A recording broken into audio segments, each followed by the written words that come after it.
Hello દર્શક મિત્રો, જય શ્રી કૃષ્ણ। તો આજે આપણે ગોળમાં અને ખાંડમાં બંનેમાં લાડુ બનાવશું। તો તે માટેની સામગ્રી જોઈ લઈએ। ઘઉંનો કરકરો જાડો લોટ લીધો છે, ભાખરી ન હોય ને એ કરતાં થોડોક જાડો। મોણ માટે તેલ, ખાંડ, ગોળ, દેશી ઘી, ગુંદર, કાજુ, બદામ, એલચી, ખસખસ અને લોટ બાંધવા માટે પાણી। તો આપણે લોટ બાંધી લેશું। એક બાઉલ લીધું, એમાં આપણે લોટ લઈ લઈશું। મોણ માટે તેલ 3 થી 4 ચમચી જેટલું તેલ છે। હવે આપણે સારી રીતે મોણ દઈ દઈશું।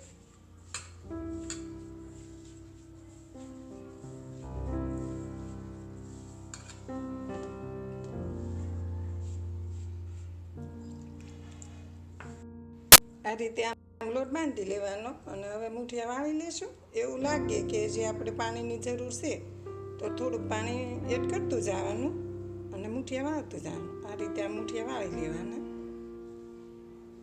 જો આ રીતે આમ વાળી લેવાના। નાના નાના વાળીને એટલે અંદર કાચા ન રહે, બહુ મોટા નહીં વાળવાના।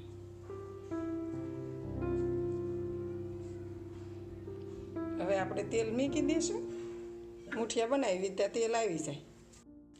મુઠિયા બની ગયા છે, તમે જોઈ શકો છો, અને તેલ ગરમ થઈ ગયું છે। તો હવે આપણે તળી લઈશું। જોઈ લઈ, તેલ થઈ ગયું છે ગરમ। હા, તેલ સારી રીતે ગરમ થઈ ગયું છે। હવે આપણે તળી લઈશું। મીડિયમ ગેસે તળવાના, ફૂલ ગેસ નહીં રાખવાનો। ફૂલ ગેસ હોય તો બહાર લાલ થઈ જાય અને અંદર કાચા રહે। આ રીતે આમ મીડિયમ ગેસે તળો ને।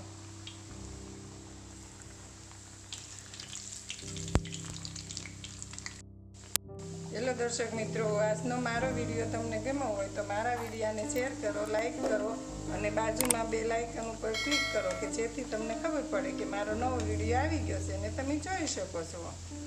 આ રીતે ધીમા ગેસે તળી લેવાના। બ્રાઉન કલરના થાય એમ એક એક થતું છે એમ કાઢતા જવાના। ડીશમાં લઈ લેવાનું। જો આ બ્રાઉન કલરનું થઈ ગયું છે, અંદર કાચું ન રહે। ધીમા ગેસે તળો ને એટલે આ રીતે આમ કાઢી લેવાના। જો તમે જોઈ શકો છો, સરસ બ્રાઉન કલરના થઈ ગયા છે। હવે આપણે કાઢી લેશું।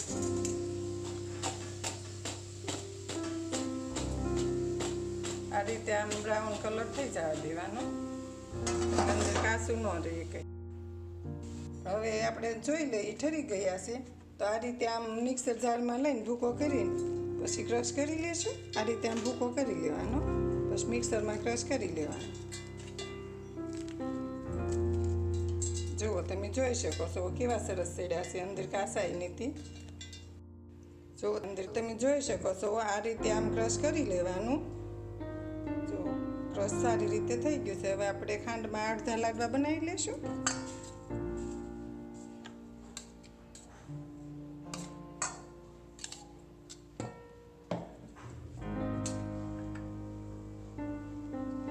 ખાંડ એડ કરી દઈશું।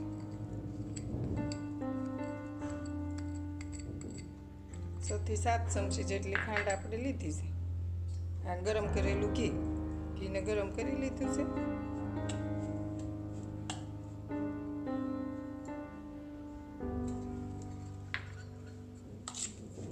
સારી રીતે મિક્સ કરી દઈશું। હાથેથી કરી દઈશું।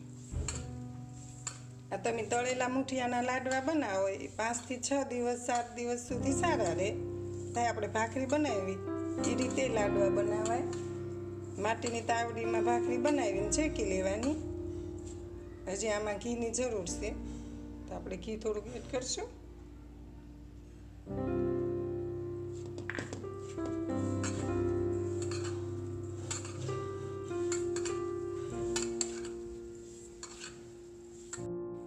ઘી ને ખાંડ બે એડ થઈ ગયું છે, તો સારી રીતે મિક્સ કરી દીધું। તમે જોઈ શકો છો, આ રીતે આમ લાડવા વળે એટલું ઘી નાખવાનું। હવે આપણે ગુંદર અને બદામ બે એડ કરી દઈશું। અત્યારે આ 1 ચમચી જેટલો ગુંદર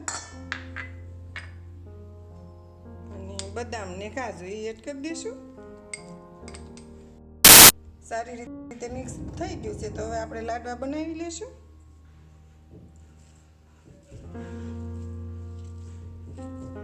રીતે આમ લાડવા બનાવી લેવાના. ચૂરમાના લાડવા તમે તળીને મુઠિયા તળીને લાડવા બનાવો એ 5 થી 6 દિવસ સુધી સારા રહે, અને ભાખરીના લાડવા બનાવો એ 2 થી 3 દિવસ સારા રહે. એ ભાખરીને આપણે તાવડીમાં શેકીને આપણે ઓલી ભાખરી સવારે નાસ્તાની બનાવી એ રીતે ભાખરી બનાવી લેવાની, પછી એને તે મિક્સરમાં ક્રશ કરી લેવાનું, પણ એ ઝાઝો ટાઈમ સારા ન રહે. હવે આપણે આ 2 લાડુ બનાવી લીધા છે. લાડુ બનાવવાનું સ્ટેન્ડ છે, એનાથી મોદક બને. આપણે હવે 2 એનાથી બનાવી આ રીતે આમ બનાવી લેવાના.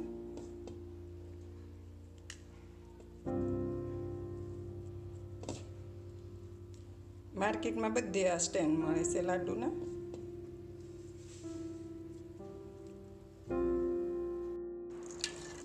ઘી ગરમ કરવા મૂકી દીધું છે. ઘી સારી રીતે ગરમ થઈ ગયું છે. હવે આપણે એમાં ગોળ એડ કરી દઈશું.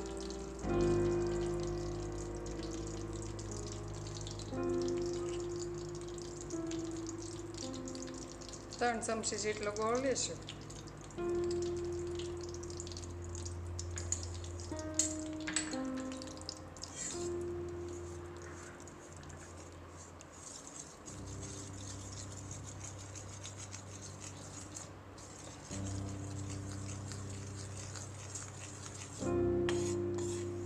આ રીતે આમ ગરમ કરવાનો,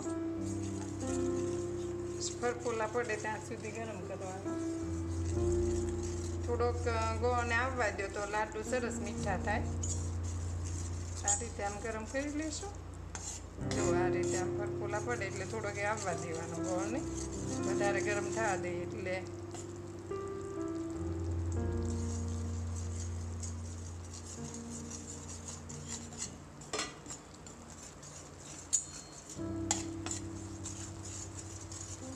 ગરમ થઈ ગયો છે. હવે આપણે આ ચૂરમું એડ કરી દઈશું. ગેસ બંધ કરી દઈએ.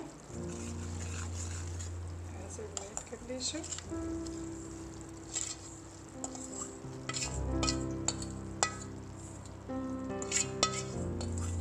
સારી રીતે મિક્સ કરી લઈશું. કાજુ બદામ એડ કરી દઈશું.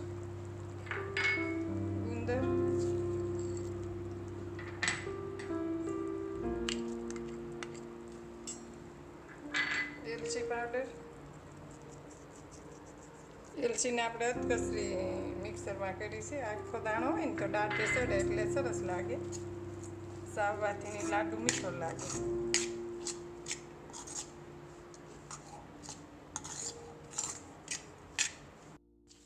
સારી રીતે મિક્સ થઈ ગયું છે, તમે જોઈ શકો છો. તો હવે આપણે લાડવા વાળી લઈશું. આમાં ઘી તમારે ઓછું વાપરવું હોય તો 2 થી 3 ચમચી જેટલું દૂધ કે પાણી તમે લઈ શકો છો.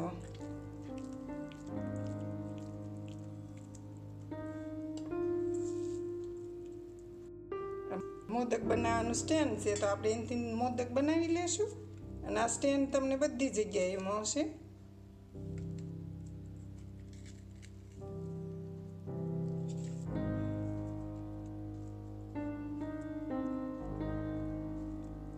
આ રીતે આમ બનાવી લેવાના.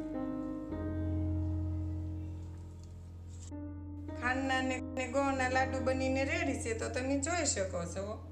ખાંડના લાડુ કરતાં ગોળના લાડુ શરીર માટે સારા.